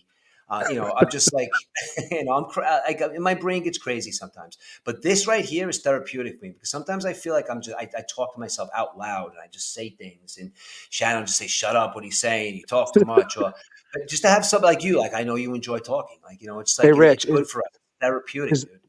is that the thing that you were saying that someone pointed out to you that you need to change? You talk to yourself? Did you just No, let the cat actually, out of the bag, buddy? listen. Any of you guys that know me know that I talk too much. But hey, speaking of that, I was going to say it when you were talking about it. I don't know if I ever brought it up before when I was on your other podcast, but get the book Jocko Willink's Extreme Ownership. Okay. One of, I would say it is the best self-help book that I've ever read. I've read it twice.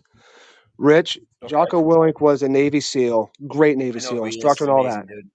Yeah, he's He amazing, dude. Amazing. he has he breaks this book down, I think 9 or 10 chapters, and each one has three different things in it. It talks about the same thing, but one was he describes it when he was in the SEALs. Then he Okay. describes it in real life, and then how he did it to he went and instructed these big businesses and how he changed how they thought and like their uh, managers and CEOs. Dude, I'm telling you, it's really about pointing the finger in the mirror instead of going, Mhm. "What did you do?" But what did you do to do this? And it really Right. makes you stop and just think about what you do and how you can do stuff to change your own life and other people. You know what I'm saying? Okay. So I Yeah. would highly recommend that book. I listen to his. He's got a podcast. I listen to his podcast a lot. Listen. He's all about positive shit and telling us what's going on in the government. That guy. He's got a podcast, Josh. You should check it out, man. He's really No, no, good. I've listened. Yeah, I've listened to it. It's great. But I'm telling you, Rich, that book, great All right. book. Extreme ownership. You know what's funny too? You bring up another guy too. Is like and these guys are on Rogan all the time. But I turned Jack onto a David Goggins. Oh yeah, Do you know, that guy is a complete lunatic, dude. I love his whole philosophy of just waking up in the morning and just calling himself a piece of shit. I love that mentality, dude. It's he used amazing, that self-deprecation to make himself better, but the guy is insane. Like, dude. I don't think there's anybody on the planet like that guy. I mean, honestly, I really don't. no, there's not, and thank God. And listen, we only know the person that we see, like running through the streets, like with dude. He said, like I said, he was on Rogan not too long ago, and every time like he'll meet somebody, like he meets somebody, he's like, yeah, what's up, man? He's like, how you doing? It's like he'll be like, it's like, hey, what's going on? How you doing? So getting better, motherfucker. What are you doing? Like, this guy's lunatic, No, no, dude. that's what I I'm saying. love it. Like, I don't. Yeah, how you doing? Does he talk like that all the time with the swearing and just? Now, I listen. Like I said, we all listen to Rogan a lot, and but listen, he swears that that's who he is, dude. Rogan swears that that's who he is in real life. So it's not just the persona he's putting out. That is, he is that true person, which actually makes it better. You know what I'm saying? Yeah, To realize that he's not just doing that when he's on camera. yeah. He told a story one time. He told a story about one time about the people that he hangs out with, like his real friends. Like his real friends, like they just call each other pieces of shit and try and push each other all the time. Like he does that run every year. There's like a 110-mile run, like through a couple of states. And his buddy heard that he was training for it because he got second place. And his buddy is some crazy, like, ex Navy SEAL too. And he called him up and heard he was training and asked him how long he was training. Took him on a run. Dude, he said that they ran for 127 miles because neither one of them would give up first. Yeah, I'd That's have been done after the insane. third mile. That's insane. Just to push each other that hard. Oh, my God.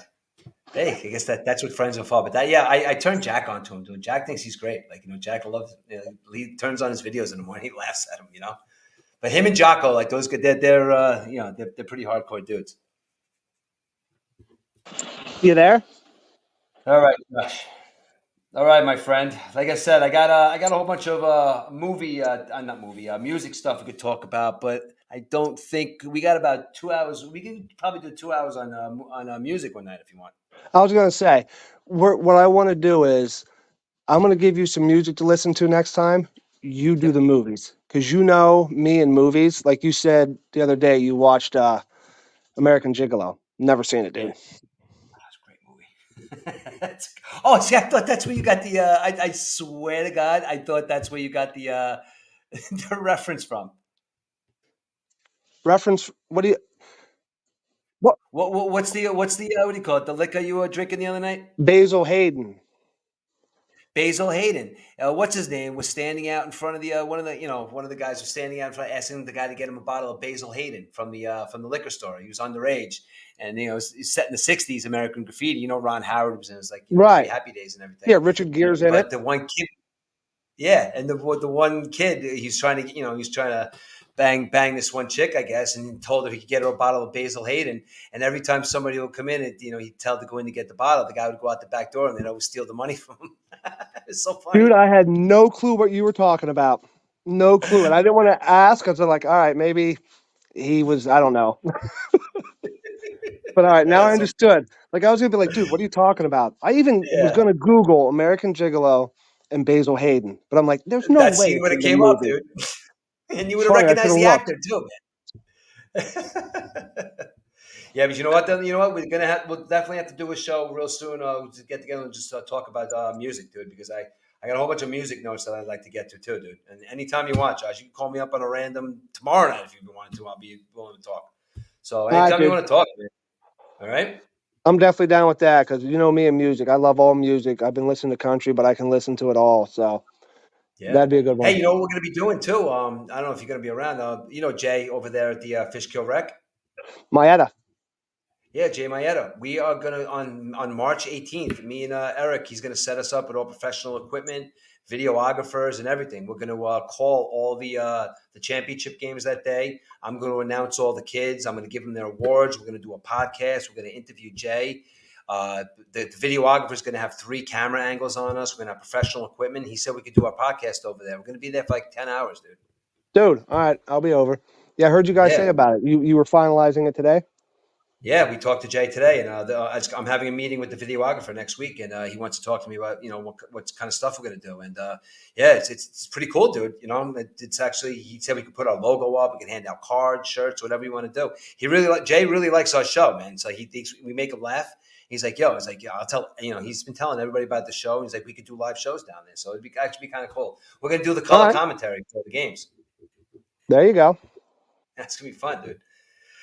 All right, my friend. All right, dude. It was All nice right, talking to Josh. you. Yeah, Finally, it's great. after like 3 weeks. Absolutely. And yeah, man, you're right. We putting this out as a podcast, right? I'm fine with it. Yeah.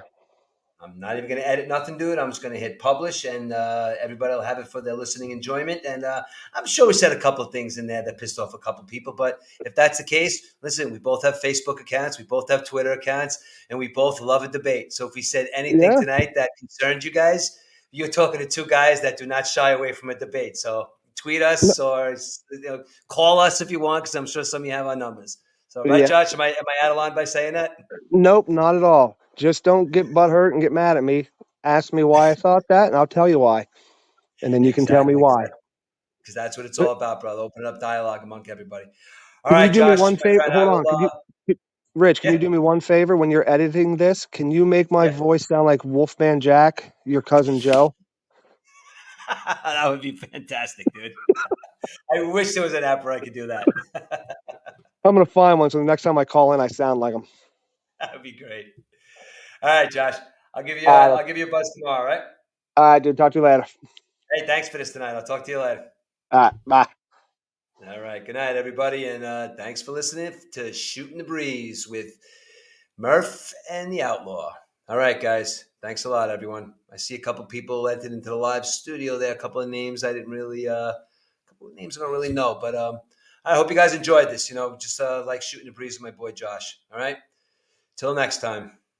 Later.